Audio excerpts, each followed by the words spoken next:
ایک دن سیدنا ابو الحسین نوری رضی اللہ عنہ، آپ کاملین اہل اللہ میں سے تھے۔ آپ اپنے احباب ساتھیوں کے ساتھ، فقراء کے ساتھ بیٹھے تھے۔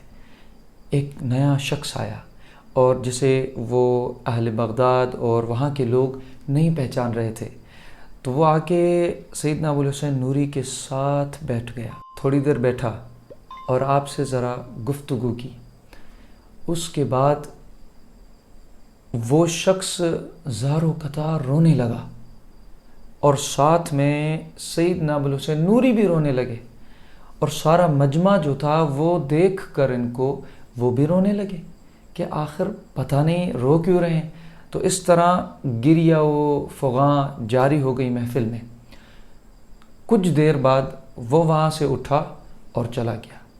تو سیدنا ابو الحسین نوری نے سارے فقراء کو مخاطب ہو کے فرمایا کہ شما دانستید کہ شخص کے بود، کیا تم لوگ یہ جانتے تھے یہ شخص جو میرے ساتھ آ کے بیٹھا رو رہا تھا وہ کون تھا؟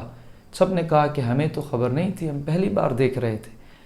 تو آپ نے فرمایا ابلیس بود، وہ ابلیس تھا، اور وہ بشری صورت میں انسان کے روپ میں آیا تھا میرے پاس، اور ابلیس آ کے بیٹھا اور اس نے مجھے اپنے پرانے قصے عبادتوں کے بیان کرنا شروع کیے، اور پھر مجھے بتانا شروع کیا کہ میرے رب نے مجھ پر بڑی مہربانیاں کیں، مجھے کس طرح بلندیاں دیں، اور مجھے کس طرح جنت الفردوس میں داخل کیا، وہاں کیا کیا فرشتوں پر میں عزازیل رتبے والا فرشتہ اس وقت میں تھا جب میں سب عزتیں تھیں، اور اس کے بعد یہ رو رہا تھا کہ آج میری ہر جگہ جو ہے وہ مجھ پر اس نے اپنے در سے نکال دیا ہے، تو مجھ پر لعنت ہے، مجھ پر ہر طرح جو ہے وہ آج اس کا غضب ہے۔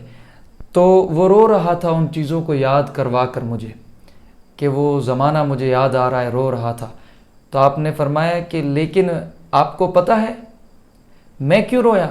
آپ نے کہا کہ میں اس لیے رویا کہ یہ اس کی ایک اور چال تھی، وہ مجھے آ کے اپنے توجہ میں پھنسا رہا تھا، اور مجھے اپنے رب کی جو یاد، رب کا جو ذکر اور خدا کی طرف جو میں متوجہ تھا اس سے ہٹا کر مجھے اپنے آپ میں مشغول شیطان کر رہا تھا کہ گناہ کر کے تو ابلیس کی طرف نہیں آتا ابو الحسین، میں صحبت میں تجھے اپنی باتوں میں لا لیتا ہوں۔ تو میں رو رہا تھا کہ میں اس کی توجہ میں آ گیا اور خدا سے ہٹ گیا، مولا سے ہٹ گیا۔ تو اس پہ آپ کہتے ہیں کہ میں اس پہ رونے لگ گیا۔